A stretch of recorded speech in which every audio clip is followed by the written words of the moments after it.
Oh, hey there. Did you catch me snacking on Big 3 approved snack dates, looking out the window at a beautiful sunrise? Or I don't think it's a sunrise. It's like 12 o'clock. Well, I'm eating dates for a major reason today.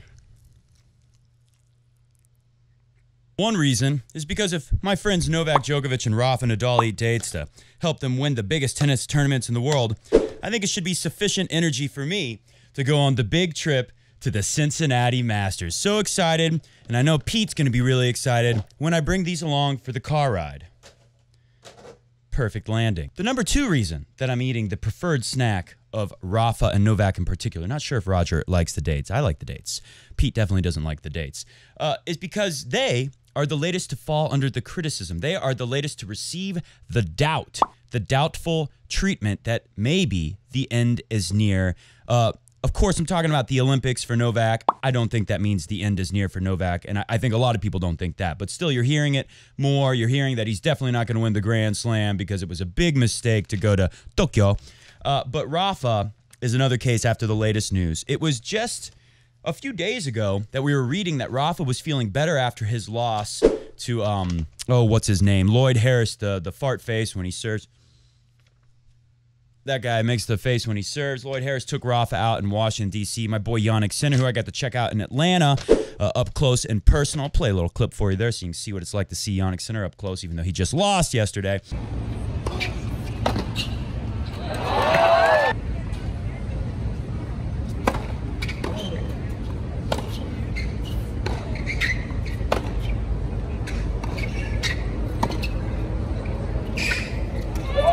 He won Washington, D.C. Of course, everyone was excited about the win over Yak Sock, but Rafa was not 100% there, and he definitely wasn't 100% when he lost to old fart face Lloyd Harris. Then we heard in Canada that Rafa was practicing and feeling better than ever, and he was so excited to compete for what is it, the Rogers Cup, the Toronto. They switch it every year. I can't keep up. Who cares? We got the draw here. We'll go through it in a little bit. It's the National Bank Open presented by Rogers. It's the Rogers Cup, and I believe it's in Toronto this year. Yes, it is in Toronto. So we were so excited to see Rafa feeling better and to look forward to this Big 3 battle where, it's all about Novak and Rafa going into the U.S. Open. I'm not sure that Roger's going to play. We know that he's having more knee issues that go back to Wimbledon, so maybe that's a nice excuse for the Fed heads out there to say Roger will be back at Wimbledon next year. Even better. No one really knows the answer to that. But with Rafa now, we've got the same kind of doubts. This is an old issue that is popping up in a big way for Rafa Nadal, and he might not even play the U.S. Open. Rafa is pulled out of Cincinnati. Officially, he's pulled out of Toronto. Here is your headline from TennisX.com with a dash in between tennis and X. Rafa Nadal, now out of Cincinnati, will head to Spain for evaluating whether or not Rafa is going to be good to go for the U.S. Open. And already we're seeing doubters saying that Novak won't be able to win the U.S. Open because he threw it all away competing in Tokyo. Even his dad warned him not. We got that in here too. Today is a shorter show because we've got to get to Cincinnati. But despite all of the awesome clinics I'll be doing with Crunch Time coaching head coach and founder, teaching tennis genius and guru Peter Tennis Freeman, despite all of that, there will be a few days in between during Cincinnati action where there'll be some awesome coffee break tennis shows for you from Cincinnati. So we got to get into that. We got to get into this stuff with Rafa and what's going on with the Big 3. That's what you got today in store on Coffee Break Tennis.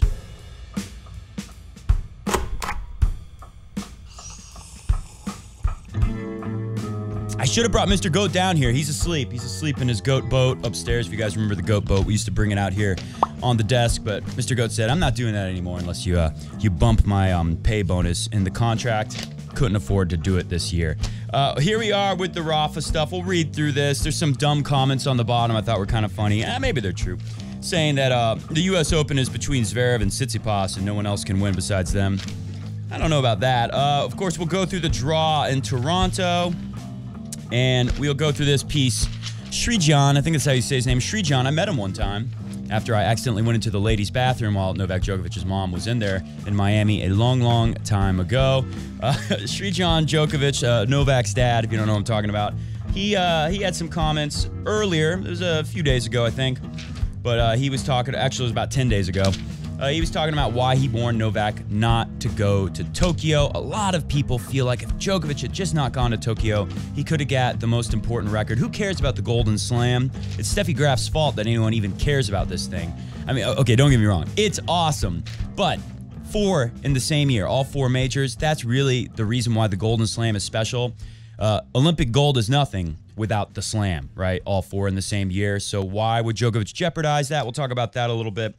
And we'll talk a little bit about Roger, although I think I've already pretty much said enough about Roger. Nothing's really changed there, except we're probably not going to see him at the U.S. Open. We're definitely not going to see him in Canada and in Cincinnati. Anyways, welcome to the show. I am your host, Matt Bradshaw, tennis fiend, addict, lover of the game, and thinking genius guru. What am I saying? I don't even know what I'm saying. Greatest tennis mind in the world. Something like that. In El Mundo. That's what I wanted to say. Something along those lines. Anyways, let's go right into this really quick. I've already told you most of this, but it is kind of shocking to see Rafa still struggling after the French Open. We've gotten used to, over the years, Rafa, having to skip tournaments to get ready for the big ones that he wants to play. He skips Miami and Indian Wells so much now, so frequently.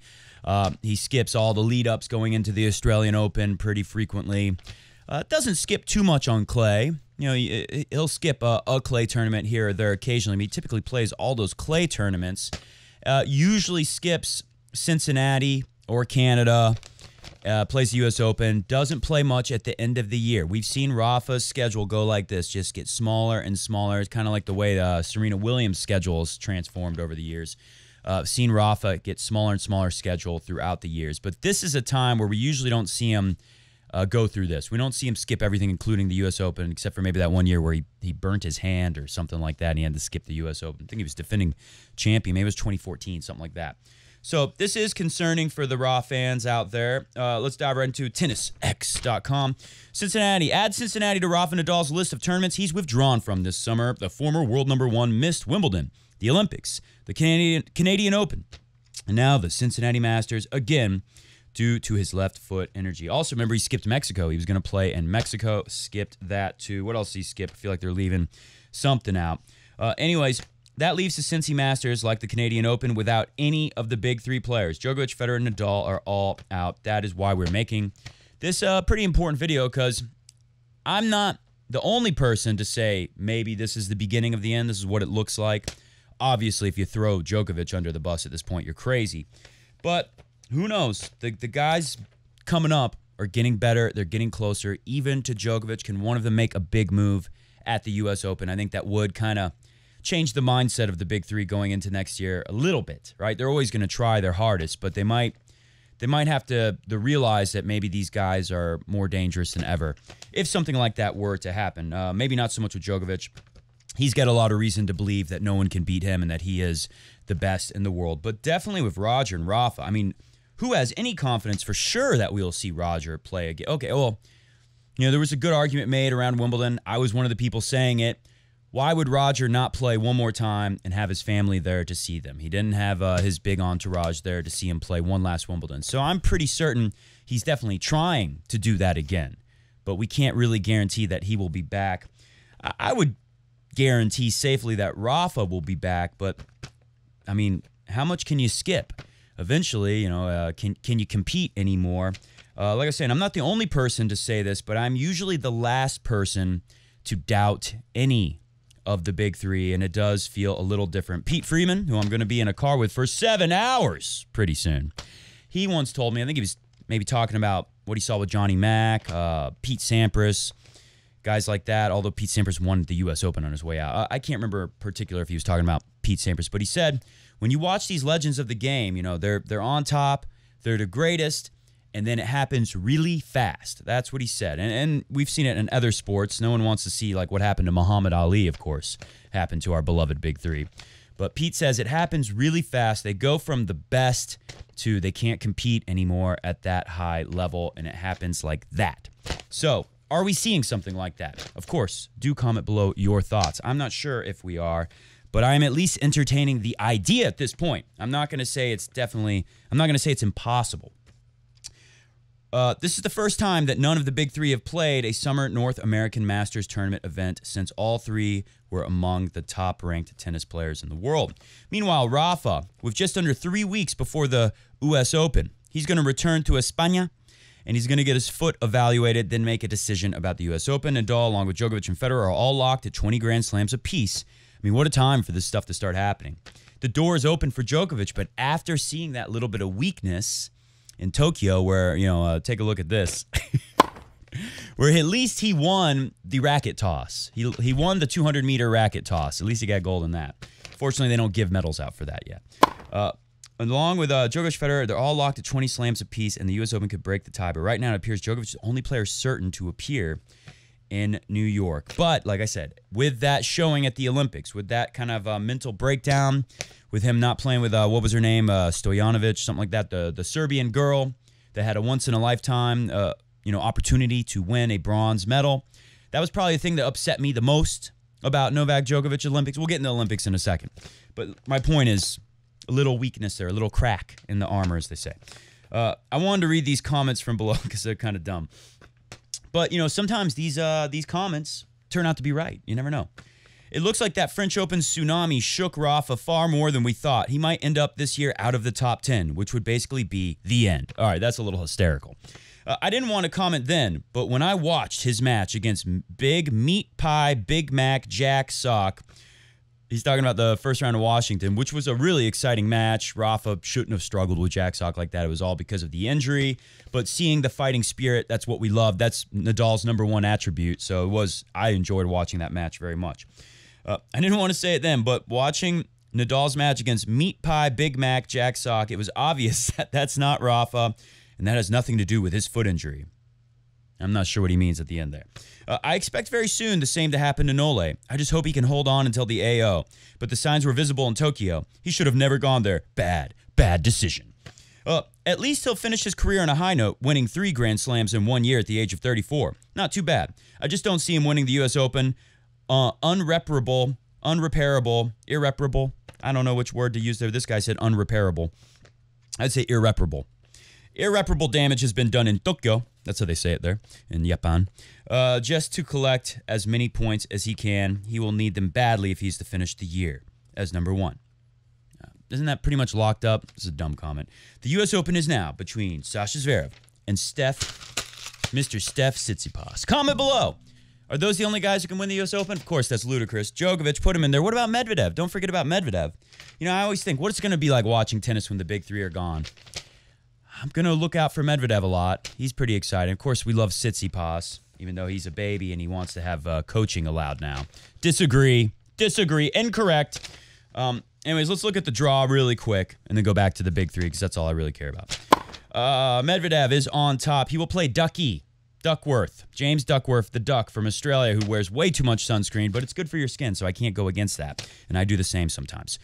He took out my boy Yannick Sinner, 6-3, 6-4. I did not get a chance to watch that match. I think it was sometime yesterday. I'll have to take a peek at that after this weekend. Once we're into Cincinnati, I'll have to rewatch that match, or maybe before that. But when I get some downtime from all the clinics I'm going to be doing with Crunch Time Coaching's Peter Freeman in Cincinnati, I'll have to see what happened with that. But I was very impressed with Sinner when I saw him in Atlanta, even though he lost first round. He lost to a guy named Chris O'Connell. Can't remember if that's his first name, O'Connell. Guy was serving out of his mind. Yannick Sinner looked outstanding. Here was a clip of Sinner in the doubles, which he won with Riley Opelka, Big Mac Meat Pie Riley Opelka. A lot of American Big Mac meat pies we have here.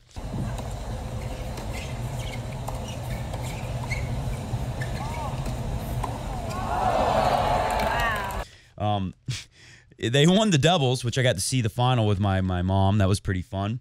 Take a look at, I don't think this was match point, but it was close to the end, and Yannick Sinner really put the foot down with this awesome inside-in forehand return up the alley, if I remember correctly. I'll pop the video in for you. You can remind me if I'm wrong.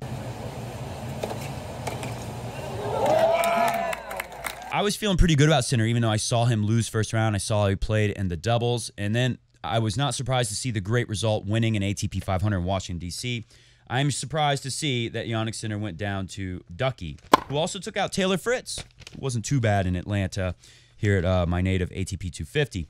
So Medvedev should come through the duck, but maybe the duck will do a hat trick, as they say in Canada, and win all three. Speaking of Canada, what happened to those Canadians? I saw some clip of Chapo saying, I always back myself. I always believe in myself. He lost first round in Canada. Felix all day, he's gone too. Maybe those aren't the guys. It's so hard to predict. No one's going to be like the big three and just dominate, except for maybe Jannik Sinner. But not this week. He'll be back in Cincy, just in time for me. So I'll be there to see him win. Alex de Minaur dropped out or lost to Basilashvili 1-1. Oh, rough. Her catch rhymes with latch. He got a walkover from Nishikori. Nishikori was just saying, I'm playing my best tennis of the year so far, and now he's injured again, or gave him a walkover. Don't know exactly what the injury is, but how much longer can Nishikori go? All of the guys we love, and a lot of these guys, like Grigor Dimitrov, who's not looking good either, they're like 10 years younger than Federer. It almost feels like they're closer to the end of their careers than Federer is, although who knows with that. I don't want to say too much there. Rublev takes out Fognini, who's been sporting the rainbow gear. It was some kind of PR campaign after some things he said before. They got him in hot water, I guess. John Isner was very impressive, winning. I think he's won like 6 or 7 Atlanta Opens now. I got to see the final. John Isner, I really admire what he's done with his career because the guy has become such a complete player. He's got the most out of his game. Obviously, he's got one of the best serves in history. It's not just from the size, too. It's a really good serve. John Isner, the way he's mastered playing the net, understanding how to use the net, when to go to the net, the way he's made his backhand better and is so good at putting that backhand down the line when he needs to break serve, for instance, when he needs to finish a point quickly, understanding how to work, his game with his body. John Isner, true professional. I hope he does well here. Exciting to see him in Atlanta. He will be up against Andrei Rublev. I expect to see, below that, you got TFO, who took out Chapo. Wow. Monfils and TFO, man, Monfils needs some wins. He came through Millman in 3 sets. That's a hard one to pick. Probably lean towards TFO because I've had so little faith in Monfils for a while, but maybe it's his time finally to come back. We know Monfils is great. Whoever comes through there, I think they go down to either Isner or Rublev. I really like how Isner plays in these hard court summer swings. He gets it rolling in Atlanta. Hopefully, usually gets to the U.S. Open and maybe doesn't have as much left in the can, but hopefully he'll be all right at the U.S. Open this year. Who knows how much longer he's going to be playing. Although he said he wants to travel with his family, bring his babies along, a la Roger Federer style. We'll see if Rublev or Isner comes through there, but I'm definitely liking Medvedev to come through. With no big three around for this Masters and the next, Medvedev has the chance to pick up points like a U.S. Open, like a Grand Slam. If you can win 2 Masters, he's got to like his chances. He's been good here. Obviously, he beat Djokovic that not too long ago at Cincinnati. It was an incredible display of tennis from Medvedev, the way he pulled that one off. You would hope to see Medvedev take advantage of this situation. This top half of the draw should be his at this point in the careers of all these guys, the way things are shaking out with the big three especially. Going down to the bottom half, Feli Lopez gets Rafa's spot, loses the good old fart-faced Lloyd Harris, who makes that face when he serves. Watch him closely if you don't believe me. Check this out. My band played someplace last weekend, and I saw this on the wall. It almost says Casper Ruud. Almost. Close. He'll get Duzi Lajovic, or actually they're playing right now. It looks like he's winning. Winner gets Tsitsipas or Khachanov. Tsitsipas is winning as of now. I would expect him to come through. He better take advantage of the opportunities, just like with Medvedev. Sasha Zverev, of course, is not here. He skipped it. He will be in Cincinnati after his efforts at the Olympics. I like to come through here. Well, we'd love to see Medvedev and Tsitsipas. I mean, the BS Russians throw down. It's always exciting. That's what I'm hoping to see. Enough of your draw. What a wasteful draw. I won't be here. I'm going out of town. Oh, I should have brought it with me. Could have used my pen to mark it. Not always reliable to find printers when you're on the road doing coffee break tennis.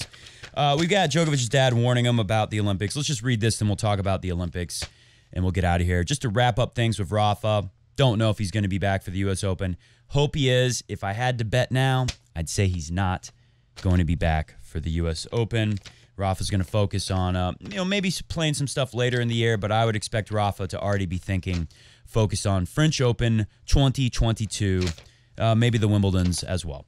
You shouldn't go. Dad warns Novak Djokovic not to compete at the Olympics, from thetennishead.net.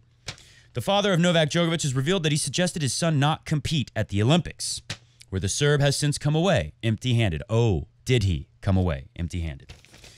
Oh, there's one thing I have to address, too. That's just probably the biggest thing to come out of the Olympics, the most low, vile, horrible thing that they did to Novak Djokovic, which is wrong. World number one was bidding to achieve a career first in securing an Olympic gold medal. It's not just a career first, a first in men's tennis. Oh, sorry, career first for gold in singles, but the Golden Slam would have been a first for men in tennis in general. Steffi Graf thinks he's the only human to do it. Sreejan Djokovic, I love this, the outspoken father of Novak, has explained that he thought the Wimbledon champ should have forgone the games like Rafa and Roger. If my opinion means anything to you, he texted to his son, I don't think you should go to Tokyo. It is a long way. There are no spectators. You will have to go to quarantine again. It's just not the Olympics without spectators. Daddy loves you. Dad loves you. Sreejan said he got a response that says, Of course, your opinion matters to me, Dad. I wanted to take 3 or 4 days to feel how my body was. I will always recover quickly, so it's not a big deal. Patriotism is very strong in heart and in head, Dad. You know me. When it comes to Serbia, I cry there, and I don't turn around. That must be a weird translation from Serbian. Don't know what that means. But we do know that Djokovic is very patriotic, and good on him, mate, for being so patriotic. But why did he go play the Olympics? I didn't think he should go. Obviously, there's an easy answer to my question, why did Djokovic go? I almost choked on the coffee. Oh my God, we're running out of time. I'm going to be late, Pete. Sorry. Watch this later to know why I was a little bit late. Anyways, Novak Djokovic, obviously, why did he go? Because he had a once-in-a-lifetime chance, as he may have robbed young Stojanovic of her once-in-a-lifetime chance to play for mixed doubles Olympic bronze. Djokovic had a once-in-a-lifetime chance to win all 4 majors and the Olympics in the same year. And he maybe, I'm not saying it was going to ruin his life, but maybe years down the road, he envisioned himself in the future looking back and saying, I won the slam, and that was great, but I could have won the Golden Slam. Why didn't I at least try? Now, if he ends up not winning the U.S. Open, now there's like a new pressure. There's already the pressure of people asking you, Djokovic, how much pressure are you feeling playing for the Grand Slam? Well, now if he loses the Grand Slam, there's like a new pressure because people are going to say, Novak Djokovic, did going to the Olympics and having your outbursts, your extreme outbursts, and then verbally assaulting Simone Biles, or whatever her name is, the Olympic gymnast lady, did that perhaps get in your head and prevent you from winning the Grand Slam? Did your poor decision-making, ruin your chances at a Grand Slam, right? So there's like a new pressure now for Djokovic going to the U.S. Open. Now, that Simone Biles thing, really quick, that was BS, totally, because he wasn't asked that. If you listen to the question, take a look at this. This is how this went around. I have to defend Djokovic here. Whether you hate him or love him, I have to defend Djokovic and tell you the truth. Because here at Coffee Break Tennis, of course, we like to keep it real. We like to keep it real. Real. Anyways, the truth is that Novak Djokovic was asked, with all this stuff going on, talking about mental health. They didn't mention Naomi Osaka, but they said, there's a lot of mental health stuff talked about in sports in general today, especially with Simone Biles. Now, Simone Biles thing, I have no problem with her. I don't understand gymnastics or whatever she does. I don't care about gymnastics. I'm mainly a tennis guy. I like other sports a little bit. I have no expertise on gymnastics, but from my basic understanding, she got some kind of thing that happens to pilots even, where you have some kind of in-the-air disorientation where you don't know where exactly you are. And instead of sticking the landing, I know that one. I know that's a thing from the Olympics gymnastics. Instead of, I'm doing this with my hand like an idiot. Instead of, let's do it with the human head statue with an RF hat on. Instead of sticking the landing and landing feet first, you get the twisties, whatever the hell that is. And you stick the landing on your head and you're in a wheelchair for the rest of your life or something like that, or you die. Those things could have happened to Simone Biles. So when she pulled out, I have no problem with that. And again, other than what I just told you, I don't know anything about gymnastics, so I don't care. But Novak Djokovic, he said, considering what's going on with people like Simone Biles, there's a lot of talk about mental health and dealing with pressure. Do tell us, Mr. Novak Djokovic, how do you deal with all the pressure that's on you as you go for history with the Golden Slam? And then he talked about his personal experience. Of course, as you see from this meme thing on the screen, media took this, scumbags in the media, the worst people in the world, except for here at Coffee Break Tennis. Although I don't consider myself part of the media, I consider myself a talk show host. Oh, I guess that is kind of like media. Anyways, here at Coffee Break Tennis, we like to keep it real, and I will tell you the truth on this one. The horrible media, they took this on purpose, ran with it because it's a better story, and it gets more clicks, and it gets more tweets, and all that stuff, and that's basically the bottom line. But he wasn't asked to give advice to Simone Biles and tell her what to do, which is how they framed the story. He was just asked how he personally deals with the pressure. And if you follow Novak Djokovic and know anything about him, have heard him talk in interviews before, because they always ask him about pressure, since he's had the privilege of being the top player in the world for 10 years now. Let's face it, over 10 years. Since 2010, Djokovic has really been running things for the most part. Other than that debacle where he had Andre Agassi ruining his career for a little bit there and elbow issues. So he gave this standard answer that he's been given for the last 10 years on how he deals with all of this pressure since he has been the top dog in tennis. So just want to address that really quick. Now, Djokovic behavior, the thing I didn't like the most was that he pulled out with mixed doubles. I don't care that he tossed the racket. It was mostly empty. Some people said it's an empty stadium. Some people said it was not an empty stadium. Well, it wasn't an empty stadium, but it wasn't a full stadium. There was some limited spectators in there. It was probably just other people competing in the Olympics. I'm not even sure. It was probably coaches, trainers, people working there who are allowed to be there. You might as well go watch Djokovic play, the number one player in the world. And it looked like that section where he threw his racket, there was no one. So the area he threw his racket, there was no one. Should he have thrown his racket? Obviously not. It's always dangerous. When he did the racket smash, Djokovic hurled it, and it popped right here on the net post and crumpled the racket. That was dangerous. Brad Gilbert was maybe doing it a little overboard, saying that could bounce off and kill the umpire. He didn't say that exactly, but he said that could be very dangerous, which is true. The rackets, they're heavy. They splinter off into carbon fiber, fiberglass, whatever they are in there. And trust me, I've smashed a racket before and had it get stuck. You ever had a splinter before? Well, imagine a fiberglass, carbon fiber splinter that's pretty big. A shard of your racket gets stuck in your finger or something, like happened to me. So not very cool. Maybe that could have missed the net post and hit the opponent. This was Pablo Correna Busta, who had the greatest moment of his life. Let's round of applause for old PCB, Mr. Busta, who had the biggest win of his career. So maybe Busta could have took that racket if it would have bounced funny. Unlikely. Should he have done it? No, he shouldn't have done it. The worst thing to me is that he pulled out of mixed doubles, but was he not injured? I don't want to say that the guy's not injured. That's a little risky for me to say Djokovic is lying about an injury. Well, no one really knows. I'll tell you one thing. Why did Djokovic lose to Sasha Zverev? And he lost to Busta because he didn't want to be there. And I don't blame him. I wouldn't want to be there, and I definitely didn't want to go play mixed doubles after that. The conditions were terrible. The way they talked about him, it reminded me of that U.S. Open where Federer lost to Millman, the milkman, the postman.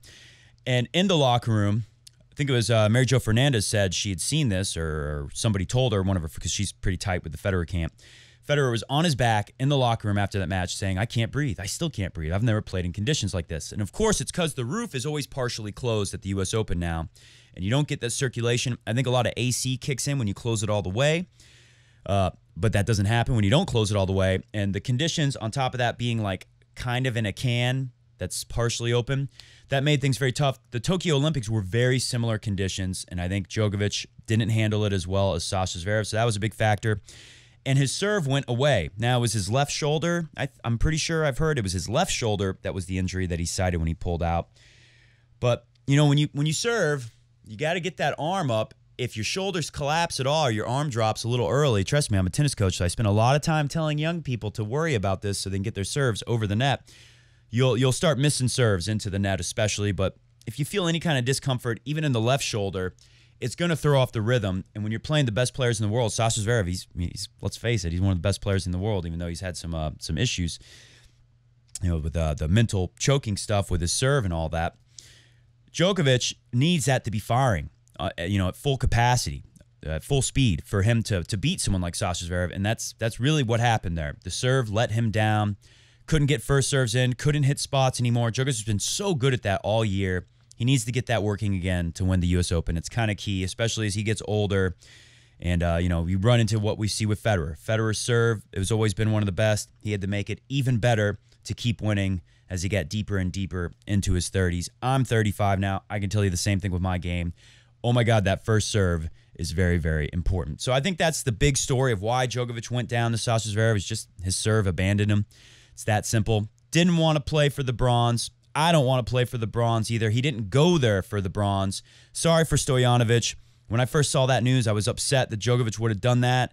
I didn't know he was injured now at the time. Now that I know he's injured, I'm going to give him the benefit of the doubt and say that he was injured. Hit the music. We got to get out of here. I got to get on the road. Anyways, that's the big thing with Novak Djokovic. Comment below, will he still win the U.S. Open? Because I think there is some truth. We were making fun of those comments earlier, saying now he's got no chance at the U.S. Open because he lost his stupid Tokyo Olympics. Well, he's getting the rest and recuperation that he needs by skipping both Masters 1000s. Will that be enough? Will that mess him up? Typically, Djokovic plays in Cincinnati before he goes to the U.S. Open. He hasn't won the U.S. Open in a while. So let's not just give him the Grand Slam. You never should. There's a reason why no one's done this since Rod Laver. And back then, most of the majors were all on grass. It's a little bit different now. And the U.S. Open in that tin can, I won't be surprised if Djokovic starts getting flashbacks from the Tokyo Olympics. So that is if he plays in one of those matches, maybe he's playing Zverev again. Who knows? Also, it's best out of 5. Do you doubt the Joker comes back? Best out of 3 is a little bit different. But maybe he's in similar conditions. Maybe it's the same opponent. These things could be factors. It probably won't be Rafa there trying to stop him. So we won't have the excitement of that. I doubt Federer is going to be there. I don't think we see Federer until the Australian Open at the earliest, but who knows? I hope I'm wrong about Roger Federer. And of course, one last thing, do comment below. Is this what the beginning of the end looks like for the big 3? I mean, it has to happen eventually. Are these bozos, Zverev and Tsitsipas, guys like that? I mean, I like Medvedev. I think he could do it. I like Sinner's mindset, but he still isn't quite ready. Are these guys ready to dethrone the Joker and stop the Grand Slam? Is it a surprise? Is it somebody else? Comment below. Next time I see you, we'll be in Cincinnati. You better believe it. I can't wait. See ya!